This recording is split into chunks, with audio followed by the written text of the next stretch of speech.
감사에는 우리는 감사합니다 한마디로 하지만 그러나 다른 종류가 있습니다. 감사에는 세 종류가 있다는 말씀입니다. 첫 번째는 조건적인 감사입니다. 이런 감사는 어떤 감사일까요?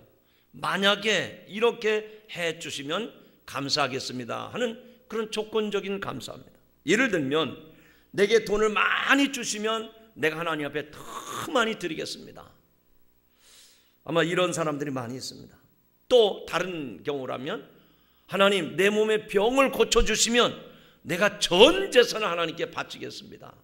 병을 고쳐주시면 조건이죠. 조건적인 감사입니다. 하나님 내 인생의 길을 환하게 열어주시면 내가 하나님 앞에 모든 걸 드리겠습니다. 내가 진급하게 하시면, 내가 합격하게 해주시면, 내 인생 이런 문제를 해결해 주시면 내가 하나님 앞에 이렇게 살겠습니다 하는 조건적인 감사입니다. 그런 조건적인 감사가 있는가 하면 두 번째 감사는 때문에 하는 감사입니다. 뭐뭐 때문에 하는 감사죠. 여러분 금년에 농사가 잘 됐으니 정말 감사합니다. 농사가 잘 됐기 때문에 감사하는 겁니다. 대학에 합격을 했으니 감사합니다. 사업이 번창했기 때문에 감사하는 거예요. 또 병이 고쳐졌기 때문에 감사하는 거예요. 이런 감사도 사실 많습니다. 그런데 그런 조건적인 감사나 그런 어떤 때문에 어떤 결과론적인 감사가 아니라 수준 높은 감사, 오늘 우리들이 지향해야 될 수준 높은 감사는 어떤 감사일까? 따라합시다. 그럼에도 불구하고 감사하는 겁니다. 무슨 감사예요? 크게 하시죠. 그럼에도 불구하고. 옆 사람하고 눈도장을 찍으면서 합시다. 시작. 그럼에도 불구하고 감사합니다. 할렐루야. 여러분 이 감사는 진정한 그리스도인의 감사요, 하나님이 받으실 만한, 하나님이 연락하실 만한 감사가 그럼에도 불구하고의 감사인 줄로 믿습니다. 이 감사는 처음으로 추수감사절을 지켰던 청교도들의 모습에서 찾아볼 수가 있습니다. 그들은 신앙의 자유를 위해서 메이플라워 배를 타고 102명이 미국으로 건너갔습니다. 낯선 곳에서 그들의 삶이 처음에는 순탄하지 않았습니다.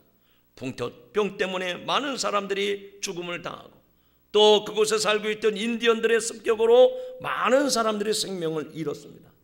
그런 중에도 그들은 제일 먼저 교회를 세우고 시간마다 예배를 드리고 그리고 학교를 짓고 그 다음에 자신들의 집을 지어냈습니다. 첫해 농사를 지었는데 얼마 거두지 못했습니다. 그들은 그 어려움 속에서도 믿음 생활할 수 있게 된 것이 너무나도 감사해서 적은 소출 중에서도 넘치는 물질로 하나님께 감사를 드리면서 그 첫 번 추수감사절을 지켰던 것입니다. 바로 그 청교도들이 지켰던 감사가 그럼에도 불구하고의 감사인 줄로 믿습니다. 우리가 이런 조건이 있으니까 이런 일 때문에 그런 감사가 아니라 힘들고 어려움에도 불구하는 이 감사, 이것이 신앙인의 감사요, 하나님이 받으실 만한 감사가 되는 줄로 믿습니다. 사랑하는 성도 여러분, 지금 우리는 현재 우리의 삶을 돌아보면 그렇게 말처럼 풍성하고 넉넉한 삶이 되지 못합니다. 전문가들의 말을 들어보면 한국 경제가 전분기 대비해서 0%대 성장을 거듭하면서 성장률이 마이너스로 추락할지도 모른다는 우려가 점점 커지고 있습니다. 세계적인 경기 둔화 탓에 국제 교역량이 급감을 하고 한국 경제의 주축인 수출과 산업 생산이 흔들리는 등 이런 경제 활력이 크게 떨어졌기 때문에 우리의 경제 생활이, 우리의 삶이 힘들고 고단한 것이 사실입니다. 더욱이 실물 경제를 들여다보면 우리의 삶이 허리를 졸라매야 되는 그런 힘든 시대임에 틀림이 없습니다. 이런 힘들고 어려운 시대를 살아가는데 하나님께서는 우리에게 감사하라고 말씀을 합니다. 이런 힘든 상황 속에서 감사라는 것이죠. 그래서 우리로 하여금 이 추수감사절을 지키게 하나님이 말씀하신 것입니다. 여러분, 우리는 이런 힘들고 어려운 상황 속에서도 그럼에도 불구하고 감사하는 그런 성숙한 성도들이 되기를 주님의 이름으로 축원합니다. 축원합니다. 오늘 말씀은 그럼에도 불구하고 하나님 앞에 최고의 감사를 잘했던 하박국 선지자를 여러분에게 소개하려고 합니다. 그가 어떤 형편에서 하나님이 받으실 만한 그럼에도 불구하고 만점 감사를 했을까? 어떻게 하면 하나님이 기뻐하시는 감사를 했을까? 하박국의 모습을 보면서 함께 은혜가 되시기를 바랍니다. 여러분, 하박국 선지자는 어떤 감사를 했을까요? 첫째로 따라합시다. 환난 가운데 감사했습니다. 여러분, 환난 가운데 감사한다는 거 쉽지 않습니다. 내가 형편이 좋고 잘 나가고 문제가 술술 풀려가고 내가 바라던 소망이 다 이루어지고 형통하고 그러면 저절로 감사가 터져 나오죠. 저절로 콧노래가 나오게 되어 있습니다. 날마다 신바람이 나는 거죠. 그런데 이 일이 안 됩니다. 어려움이 가중됩니다. 산 넘어 산입니다. 되는 일마다 자꾸 안 되는 거예요. 될 것 같으면서도 안 되는 거예요. 그러면 고통스러워요. 괴롭습니다. 힘듭니다. 어쩌면 모든 것을 포기하고 싶을 때가 있단 말이죠. 그런데 사도 바울은 이 하박국 선지자는 그런 환난이 있음에도 불구하고 환난 중에서 감사했던 사람인 줄로 믿습니다. 원래 하박국 선지자는 그렇게 어려운 상황에서 환난 중에서 그런 상황이 좋지 않은 그런 데서 감사하는 그런 수준 높은 사람이 아니었습니다. 원래 이 하박국 선지자는 불평 불만이 많았던 사람입니다. 오늘 성경 하박국서를 쭉 읽어보면 이스라엘은 그 당시 공의가 땅에 떨어지고 불의가 팽배했었습니다. 과연 하나님이 살아계시다면 왜 이런 사람들을 그냥 내버려 두시는가? 저 바벨론 같은 강대국들, 이 약소국가들을 망하게 하고 이제 전쟁을 일으켜서 그 땅을 점령하고 그러는데 하나님이 살아계시다면 왜 저 바벨론 강대국들을 내버려 두시는가? 그런 일로 인해서 하박국 선지자는 불평과 원망이 끊이지 않았던 사람입니다.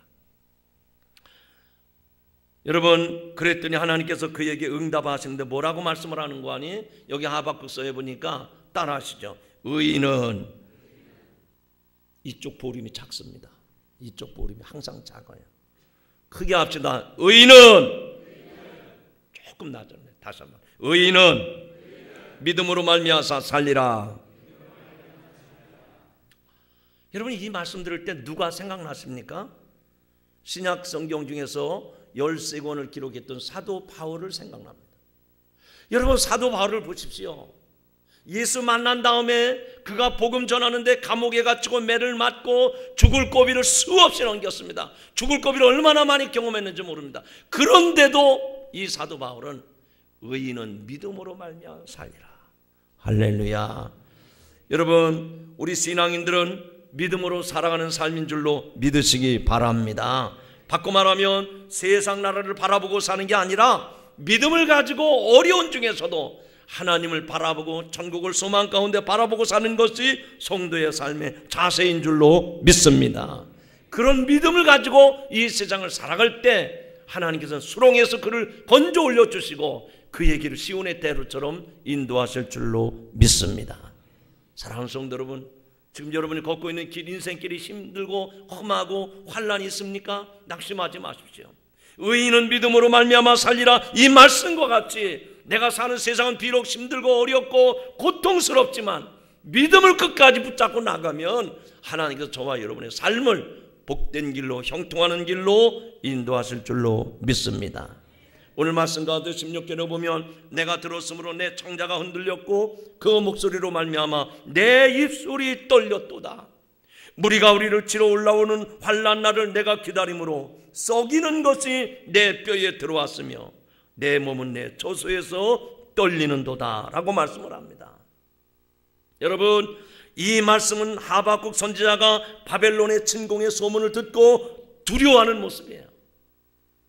여러분, 전에는 이런 일로 하나님에 대해서 원망하고 불평했던 사람입니다. 그러나 지금은 그가 믿음의 사람이 되었기 때문에 구원의 하나님으로 말미암아 감사하고 기뻐하겠다는 고백을 하고 있는 것입니다. 사랑하는 성도 여러분, 오늘도 저와 여러분이 이렇게 하박국 선지자처럼 살아가는 성도들이 되기를 주님의 이름으로 축원합니다. 여러분, 우리의 주변 정세를 한번 돌아보십시오. 일본은 계속해서 독도가 자기네 땅이라고 계속 으름장을 놓고 있습니다. 뭐 여기저기서 전쟁의 위협이 계속 있는 것이 사실이에요. 이러다가 전쟁이 일어나지 않을까 싶은 염려도 없지 않아 있습니다. 지금은 이렇게 총을 쏘고 또 전쟁하는 시대가 아니라 경제적인 전쟁이 계속되고 있잖아요. 우리가 이런 때 다른 나라들에게 먹히진 않을까, 당하진 않을까, 이런 불안한 생각들이 얼마나 많습니까? 여러분의 개인적인 삶을 한번 돌아보십시오. 사업하시는 분들은 이 사업이 잘 될까? 앞으로 이 사업이 잘 진행이 될까? 직장생활을 하시는 분들은 어떻습니까? 내가 앞으로 승승장구 진급하고 승진하고 앞으로 좋은 지도자가 될 수 있을까? 여러분 개개인적으로 한번 생각해 보세요. 내 건강이 앞으로 괜찮을까?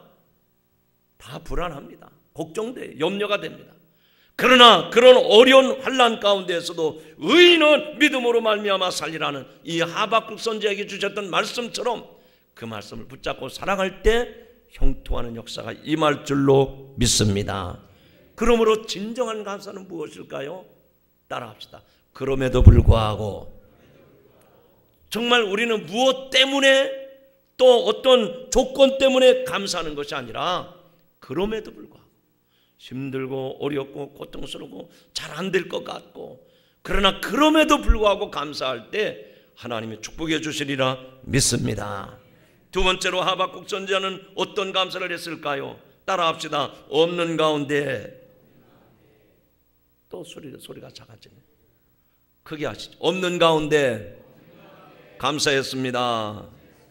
뭐 할 때 감사했다고요? 여러분, 있는 사람은요 있어서 감사합니다. 근데 없는 사람은 감사할 수가 없어요. 없는데 무슨 감사를 합니까? 그런데 오늘 하박국 선지자를 보십시오. 그가 살아가던 상황이 바벨론에 침공해 온다고 하는 불안한 생각이 있었습니다. 걱정되는 상황이에요. 불안합니다. 그런데도 하나님의 말씀을 들으면서 의인은 믿음으로 말미암아 살리라는 하나님의 응답을 듣고 이렇게 고백을 합니다. 여기 17절 18절에 보니까 비록 무화과 나무가 무성하지 못하며 포도나무에 열매가 없으며 감람나무에 소출이 없으며 밭에 먹을 것이 없으며 우리의 양이 없으며 외양간에 소가 없을지라도 나는 여호와로 말미암아 즐거워하며 나의 구원의 하나님으로 말미암아 기뻐하리로다. 할렐루야. 여러분, 이 짧은 말씀에 보면 물론 우리가 이 말씀을 많이 들었고 또 들을 때마다 은혜가 되고 또 우리가 이 말씀을 찬양으로 불러서 그 귀에 익숙한 말씀 아닙니까? 참 은혜스러운 말씀인데, 그런데 그렇게 잘 아는 말씀인데 깊이 이 말씀을 묵상해보고 깊이 읽어보면 이게 진정한 감사로구나, 이게 진정한 감사로구나 하는 것을 깨닫게 됩니다. 자, 구절로 보면 두 구절 17절 18절 두 구절 짧은 말씀인데 이 말씀에 보면 없으며라고 하는 말이 몇 번 반복되는지 아세요? 6번이 나옵니다. 6번이 반복되는데 뭐가 없다고 그랬습니까? 무화과 나무가 무성하지 못하며 없다는 얘기죠. 포도나무에 열매가 없으며 감람나무에 소출이 없으며 밭에 먹을 것이 없으며 우리의 양이 없으며 외양간에 소가 없을지라도 없어도 나는 여호와로 인하여 감사하리로다. 할렐루야. 여러분, 우리가 이 말씀을 들을 때는 별로 느낌이 안 와요. 왜냐하면 뭐 나무가 없으면 어때? 우리는 쌀나무만 있으면 됐지 뭐. 우리는 쌀만 가지고 먹고 살면 되는데. 그러나 유대인들에게는요, 여기에 나오는 무화과나무, 포도나무, 감람나무는 거기서 나오는 열매로 그들이 식량을 삼는 거예요. 그들의 식량입니다. 근데 그 무화과나무, 포도나무, 감람나무에 열매가 없다 그랬어요. 밭에도 먹을 것이 없다 그랬습니다. 여러분, 그들이 거두는 열매는 밭에서 나오는 소출이 무엇입니까? 겨우 밀입니다. 우리처럼 보리도 없어요. 대부분 밀농사 거둬들이는. 그런데 밭에도 먹을 것이 없다고 그랬습니다. 더욱이 우리의 양이 없으며 외양간에 뭐가 없을지라도 소가 없을지라도. 여러분, 이스라엘 백성들은 유목민들 아닙니까? 그러니까 양을 치는 백성들이에요. 그런데 그 우리 안에, 그 외양간에 소가 있어야 되고 우리 안에 양이 있어야 되는데 그게 없다고 하는 말은 무슨 얘기입니까? 그들의 재산이 없다 그거예요. 밭에서 나는 소출도 없고 나무에서 거둬들이는 열매도 없고 먹을 식량도 없어요. 그들이 가지고 살아야 될 재산도 없다 그 얘기입니다.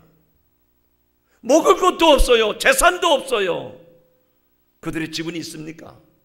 아닙니다. 천막 생활하는 사람들이, 목축업을 하는 사람들이니까 집도 없어요.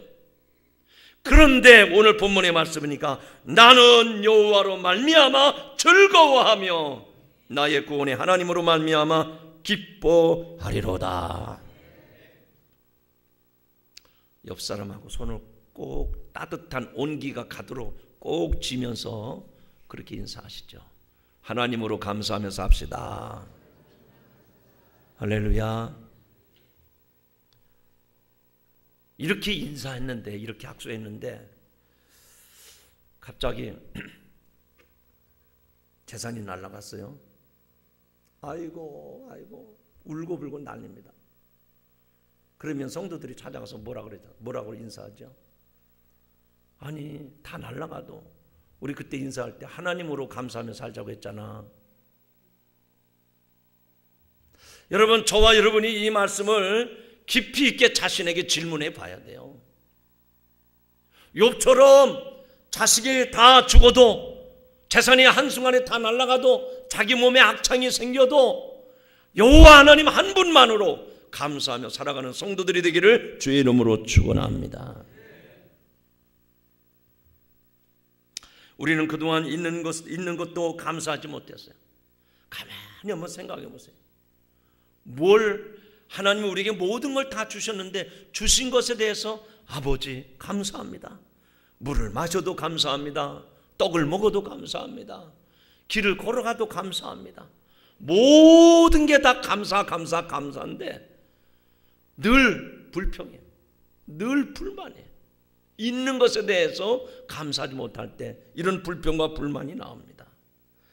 그리고 그것뿐만 아니라 있는 것은 당연하지만 없는 것은 없다고 원망하고 또 불평하고 낙심하면서 살아왔습니다. 이렇게 살면 하나님의 복을 받을 수가 없습니다. 여러분, 매사에 데살로니가서 5장 16절 17절 18절에 말씀하지 않습니까? 범사에 감사하라. 내가 좋을 때든지 형편이 좋지 않을 때든지 어느 때든지 하나님께서 우리를 축복해 주심을 믿고 범사에 감사하라. 이는 그리스도 예수 안에서 너희를 향하신 하나님의 뜻이니라. 할렐루야. 있는 것 감사하시기 바랍니다. 없어도 감사하시기 바랍니다. 없는데 어떻게 감사할까요? 주실 줄 믿고 감사하면 하나님이 채워주실 줄로 믿습니다. 몇 년 전에, 지금은 그런 일이 없을 것 같은데 몇 년 전에 한겨울에 우리 성도가 아파트 사는데 신방을 갔었습니다. 근데 저는 기절 초풍을 할 뻔했어요. 밖에는 막 추워가지고 외투를 덧입고 그리고 추운데 손을 호호 불며 그리고 성도의 가정에 신방을 갔는데 그 집에 있는 식구들은 반팔 차림으로 살더라고요. 반팔 차림으로. 아니 왜 이렇게 문 닫으라고 이렇게 감기 걸리려고 왜 이렇게 그냥 반팔 소매 차림으로 사느냐고. 아니라는 거예요. 덥다는 거예요. 봤더니 보일러는 계속 틀면서 반팔로 살더라고요. 여러분, 우리나라가 기름 한 방울 나옵니까? 지금 오늘도 장로님이 기도할 때 지난 여름에 그 더위 때문에 우리가 고생했다고 하는 얘기를 하셨는데 지금 에너지 수급이 잘 안 되지 않습니까? 원자력 발전소 많이 만들고 그래도 한여름 한겨울에는 전기가 모자라서 산업체에 어려움이 있고 그러잖아요. 그런데도 지금 우리 교회도 마찬가지예요. 조명등이 많이 있는데 다 켜지 못해요. 필요한 것만 지금 켜고 예배를 드리는 거예요. 중증 저 꼭대기 뒤쪽으로 보면 여러분이 안 보이는 저 뒤쪽으로는 불을 놨어요. 저는 천장을 쳐다보면 시커매. 저 뒤가 아무것도 없어요. 여러분만 쳐다보고 설교하는 거예요. 여러분, 제가 얼마 전에 지난주 같아요. 이렇게 목양실에서 설교 준비하는데 오후 내내 이제 목양실에서 앉아있어 설교 준비를 하는데 오후 시간이 되면 이렇게 해가 이렇게 서산으로 가기 때문에 환합니다. 빛이 들어오기 때문에 전기를 쓸 필요가 없어요. 예, 다 껐습니다. 그 이제 서산에 해가 뚝 떨어지면은 어둠이 찾아오죠. 그래도 전기를 아끼는 마음으로 불을 안 켜는 거예요. 계속 캄캄한데 아무도 없는데 사모가 들어와가지고 깜짝 놀라는 거예요. 불을 안 켜고 사람이 들어 앉아 있으니까 강도인 줄 알고 깜짝 놀라는 거예요. 목사님 왜 불을 안 켜세요? 등 하나라도 아껴야지.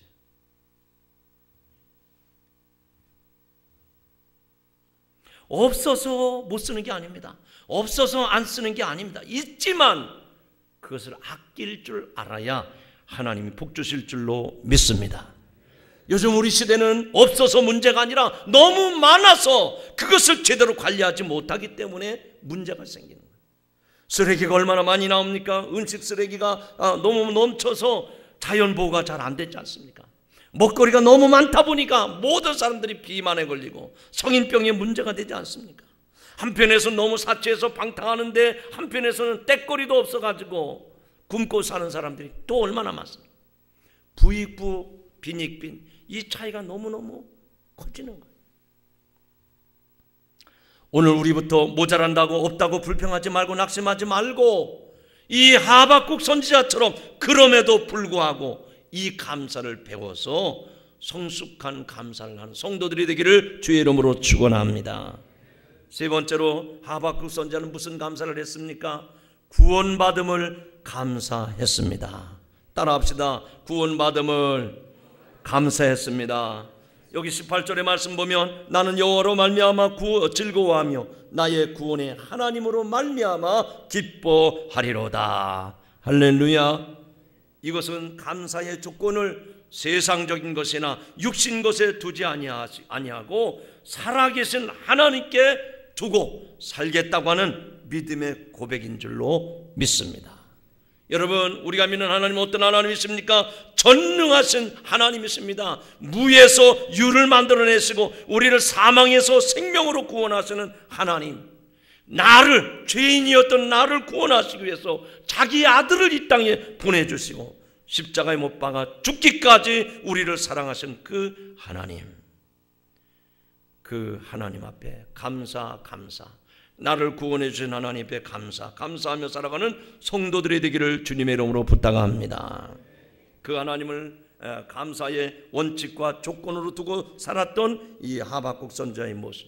그래서 외양간에 소가 없을지라도 우리의 양이 없을지라도 감사하며 살겠다는 얘기입니다. 무화과나무에 열매가 없고 포도나무에 감람나무에 소출이 없을지라도 감사하며 살겠다는 거예요. 여러분, 이런 감사의 성도들이 되기를 바랍니다. 오늘 믿음 좋은 김 집사님이 있었는데 하나님께서 그분에게 승용차를 주셨어요. 승용차. 그래가지고 얼마나 좋은지, 그래서 사람들에게 막 자랑을 하고, 그리고 막 그 승용차를 가지고 열심히 교회 섬기는 일에, 전도하는 일에 열심히 이제 차를 활용을 합니다. 승용차를. 그런데 그렇게 열심히 교회 일에 그 승용차를 가지고 봉사하고 열심히 섬기는데 어느 날 이 승용차가 없어진 거예요. 그래서 자기가 이렇게 자랑을 너무 많이 했기 때문에 그 얘기했던 사람들에게 혹시 내 승용차 못 봤습니까? 내 승용차 혹시 못 봤습니까? 다들 모른다는 거예요. 승용차를 잃어버린 거죠. 너무너무 속이 상해서. 그래서 하나님 앞에 기도했습니다. 하나님, 승용차 주실 때는 언제고 이거 거둬가시면 어떡합니까? 그랬더니 하나님 뭐라고 응답을 하셨을까요? 따라합시다. 그래도 감사해라. 뭐라고요? 아니, 뭐 어떻게 됐는데? 승용차 어떻게 됐다고요? 잃어버렸단 말이에요. 남 얘기로 듣지 말고 여러분 승용차 지금 주차장에 갔는데 없어졌다고 생각하세요. 좀 뜨끔해요? 아니, 오늘 교회 오기 전에 막 반질반질하게 닦고 광내고, 그래서 그냥 차 안에 청소도 깨끗하게, 그리고 와서 오늘 교회 주차장 딱 나가기 좋은 진입로에다 딱 세워놓고 예배 딱 끝나고 점심 먹고 이제 어떻게 가려고 나가는데 차가 없어졌네. 도둑 맞은 거예요. 잃어버린 거예요. 근데 그 김 집사님도 그런 상황에서 차를 잃어버린 거예요. 근데 하나님이 뭐 하라고요? 감사하라고. 너무너무 마음이 괴로운 거예요. 하나님 주실 때는 언제고 이 차를 걷어가시면 어떡합니까? 그래도 하나님이 계속 응답하시는, 그러지 말고 감사하라, 감사하라. 김 집사님이 고민하면서 기도하다가 하나님 도대체 뭘 가지고 감사하라는 겁니까? 이거 장만하려면 돈이 얼마가 있어야 되는데 내 생활 형편으로는 자동차 준비할 만한 형편이 안 되는데 무슨 감사하라는 겁니까? 그리고 자꾸 되물으면서 기도했더니 하나님이 그렇게 얘기하시더라는 거예요. 내가 만약 그 시간에 자동차 안에 있었더라면 너도 잃어버렸을 것 아니냐. 그래서 그 김 집사님이 자동차는 잃어버렸어도 나 잃어버리지 않은 거 감사하다. 그래서 그날 특별 감사했다, 헌금했다는 거 아닙니까? 여러분, 없어도 감사하시기 바랍니다. 할렐루야. 그게 바로 그럼에도 불구하고의 감사예요. 이게 그리스도인이 드려야 될 감사고 하나님이 받으실 만한 감사가 바로 이런 감사입니다. 오늘 이 말씀을 듣는 성도 여러분, 오늘도 하루하루의 삶 속에서 힘들고 어렵고 또 손해나는 일들이 있을 거예요. 그럼에도 불구하고 감사하시기 바랍니다. 예. 성경에 보니까 예수님의 제자로 부름을 받았던 베드로가 저 갈릴리 바다에서 고기잡이를 하는데 밤새도록 그물을 던졌어요.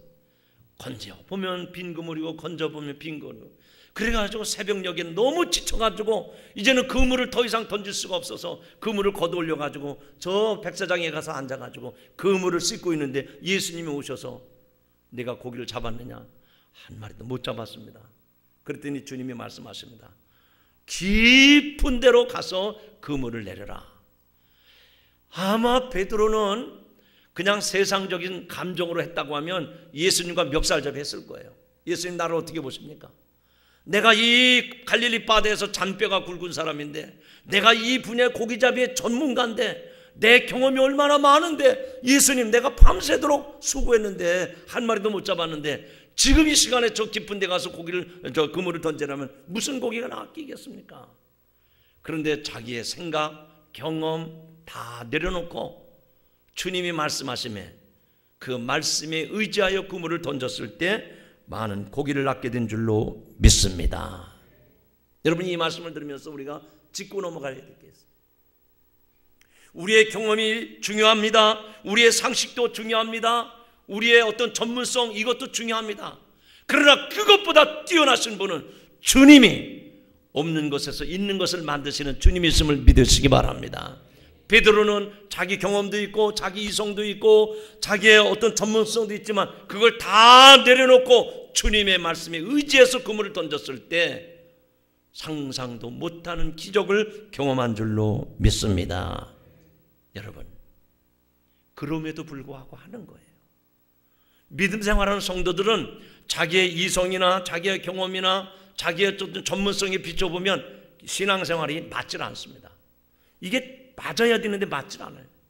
그러나 신앙생활은 그걸 다 내려놓고 그럼에도 불구하고 그물을 던질 때, 내가 손해나고 힘들고 어려운 상황인데도 그럼에도 불구하고 감사할 때 하나님이 더 좋은 것으로 베드로가 더 심히 많은 고기를 낚았던 것처럼 그런 역사를 우리에게 허락하시는 줄로 믿습니다.